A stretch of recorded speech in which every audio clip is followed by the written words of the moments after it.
আসসালামু আলাইকুম। নতুন একটা রেসিপিতে সবাইকে স্বাগতম। আশা করি সবাই ভালো আছেন। আমিও ভালো আছি আলহামদুলিল্লাহ। বৃষ্টিময় দিনের শুভেচ্ছা সবাইকে। আর দেশ ও দেশের বাইরে যে যেখান থেকে আমার ভিডিওটা দেখতে শুরু করেছেন, আশা করছি আজকের ভিডিওটা বা রেসিপিটা আপনাদের কাছে অনেক ভালো লাগবে।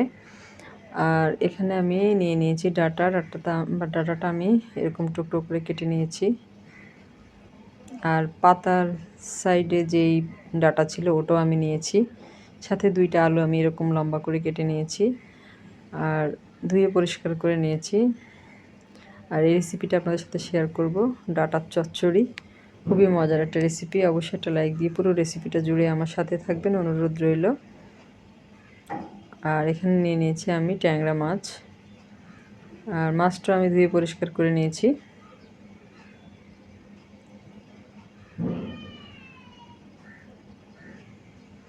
আর আজকের ডাটাটাকে আমি ট্যাংরা মাছ দিয়ে রান্না করব। আর ট্যাংরা মাছ দিয়ে ডাটার চচ্চড়িটা কিন্তু খুবই ভালো লাগে। আর প্রথমে ট্যাংরা মাছের সাথে আমি দিয়ে দিব স্বাদ অনুযায়ী লবণ।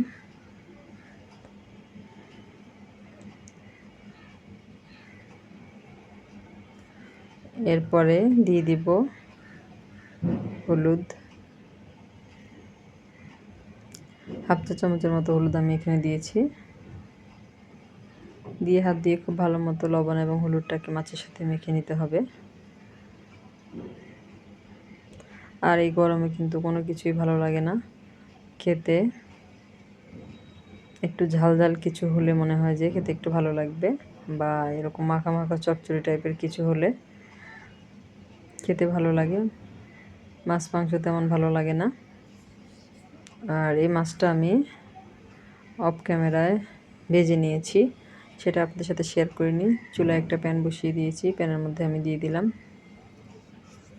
প্রায় 4 টেবিল চামচের মতো সয়াবিন তেল।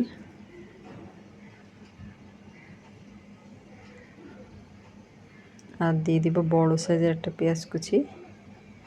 আর 3-4টা কাঁচামরিচ ফালি করে নিয়েছি, ওটাও দিয়ে দিলাম।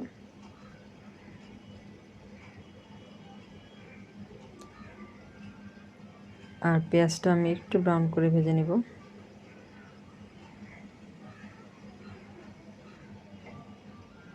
পেঁয়াজটা আমার ভাজা হয়ে গিয়েছে। আর এই পর্যায়ে আমি দিয়ে দিব, প্রথমে দিয়ে দিলাম রসুন বাটা 2 চা চামচ।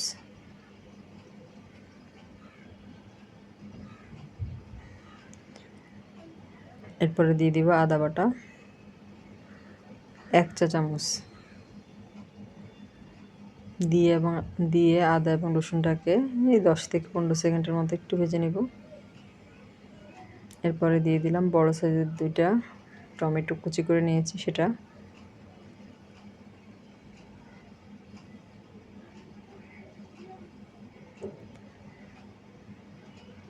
আর দিয়ে দিলাম হাফ চা চামচের মতো হলুদের গুঁড়া। ঝালের জন্য দিয়ে দিব 2 চা চামচ মরিচের গুঁড়া, যেহেতু কাঁচামরিচ ব্যবহার করেছি।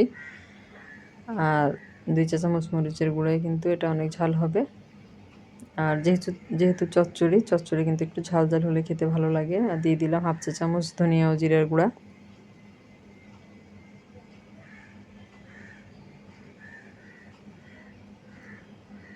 সামান্য একটু পানি দিয়ে মশলাটা একটু কষিয়ে নেব।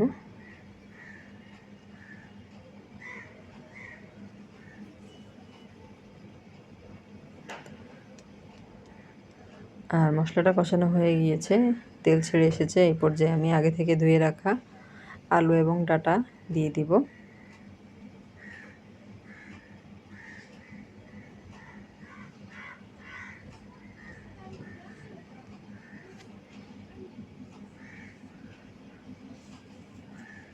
আর দিয়ে দিব স্বাদ অনুযায়ী লবণ।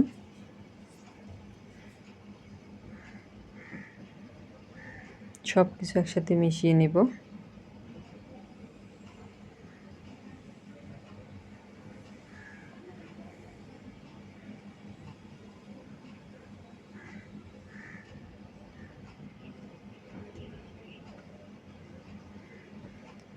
আর যারা আমার চ্যানেলে নতুন আজকে প্রথম ভিডিও দেখছেন, যদি রেসিপিটা আপনাদের ভালো লাগে আর আমার চ্যানেলটাকে সাবস্ক্রাইব করা না থাকে, সেক্ষেত্রে চ্যানেলটাকে সাবস্ক্রাইব করে পাশে থাকা বেল বাটনটা অল অপশানে প্রেস করে দেওয়ার অনুরোধ রইল। ঢাকনা দিয়ে ঢেকে এটা আমি একটু কষিয়ে নিব, ডাটা এবং আলুটাকে। আর এদিকে আমি মাছটা ভেজে নিচ্ছি, সেটা আপনাদেরকে দেখিয়ে দিলাম।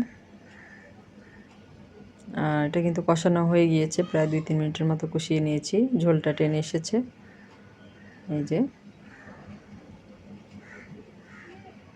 এটা দেখে কিন্তু অনেক লোভনীয় লাগছে, খেতেও কিন্তু খুবই মজা হয়েছিল।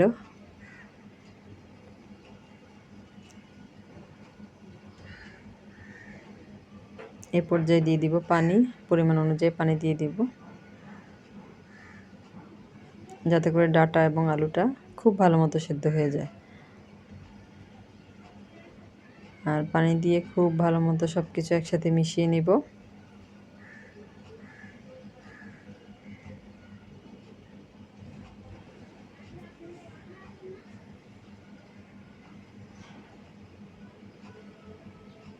ঢাকনা দিয়ে ঢেকে রান্না করে নিব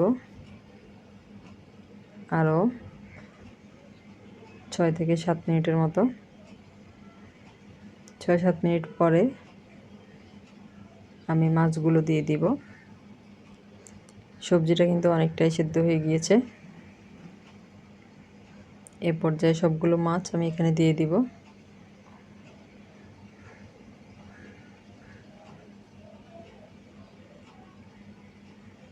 মাছটা দেওয়া হয়ে গেলে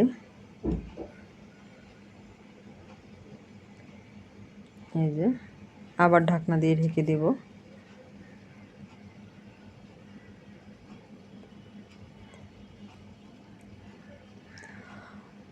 আর রেসিপিটা আপনার কাছে কেমন লাগলো অবশ্যই কমেন্ট করে জানাবেন। আর এখানে আমি আরেকটা উপাদান যোগ করছি, সেটা হচ্ছে রাঁধুনি স্বাদ মিশালি মশলা, যে প্যাকেট পাওয়া যায় ওটা, ওইখান থেকে 1 চা চামচের মতো হবে আমি এখানে দিয়েছি। এটা দিলে কিন্তু যে কোনো সবজিতে এটা দিলে স্বাদটা বেড়ে যায় বহুগুণে। অবশ্য আপনাদের কাছে যদি এটা না থাকে সেক্ষেত্রে না দিলেও হবে, এমনিতেও এটা খেতে অনেক ভালো লাগবে।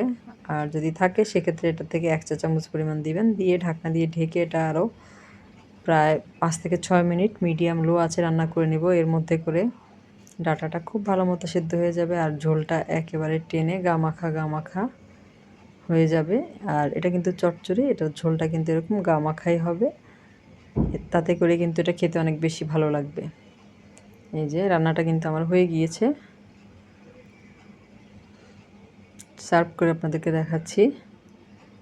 এই যে দেখেন দেখতে কেমন লোভনীয় হয়েছে, খেতেও কিন্তু মাশাআল্লাহ অনেক মজা হয়েছিল। অবশ্যই বাসায় এই রেসিপিতে একবার ডাটা আলু দিয়ে ট্যাংরা মাছের চচ্চড়িটা বাসায় করে দেখবেন। সবাই অনেক বেশি ভালো থাকবেন। আল্লাহ হাফেজ।